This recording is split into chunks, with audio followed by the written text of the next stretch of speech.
Voicemail 219-2 David P. I'm only going to play one voicemail today because the voicemail has so many points of absurdity that I have to respond point by point. Let's get right into this, Lewis. David Pakman, this is Troy York from Little Rock, Arkansas.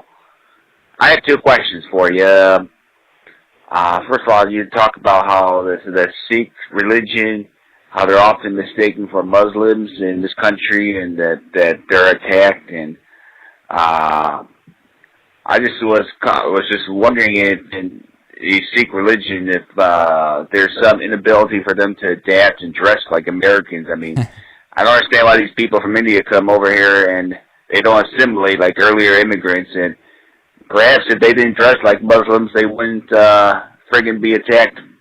All right, so let's stop right there.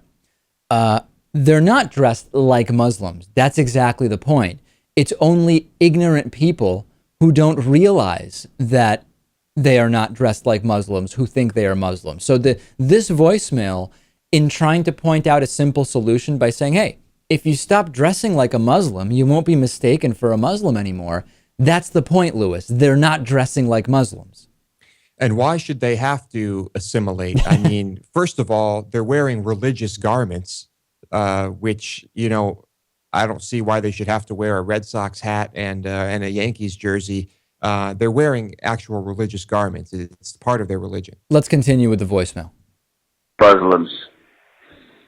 That's the problem with these today's immigrants. If they don't want to assimilate, they want to still live like they're living over halfway across the globe.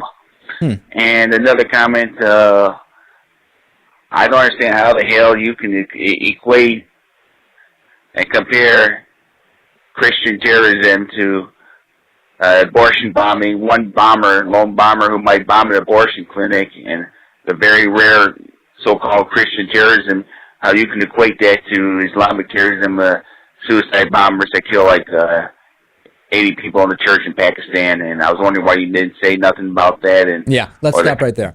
Number one, we just covered, I got an email from someone else who also said, hey, I'm sure, or a voicemail saying, I'm sure you're not going to cover that Christian church bombing. Yeah, we covered it. We talked about it. We condemned it.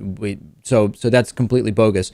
But this idea, Lewis, that even every premise presented in this voicemail as a question is wrong. I mean, even that premise of the rare Christian bombing or domestic terror, look at the list of domestic terrorism incidents over the last 15 years in the United States. Almost every one of them was committed by someone who was not foreign born and was Christian. I mean, it's just factually true. That's the majority of them. So the premise is just absolutely wrong. And Lewis, the saddest thing about this voicemail, and we'll play the last bit of it, is that if you can't even understand basic facts in order to put together a premise that's logical, you're never going to get good conclusions, right? Garbage in, garbage out. We've heard that before. Yeah, clearly this person will never have their mind changed about Islamic folks living in our country. It's a shame. Let's listen to the end of the voicemail. This number of Islamic attacks at places of worship. Yeah. I think if you notice one thing, Christians, evangelical Christians, they put their hands in the air to the heavens, right, when they pray, and Muslims, quite interesting, kiss the ground, and I think that shows you pretty much who they worship, just the way they pray.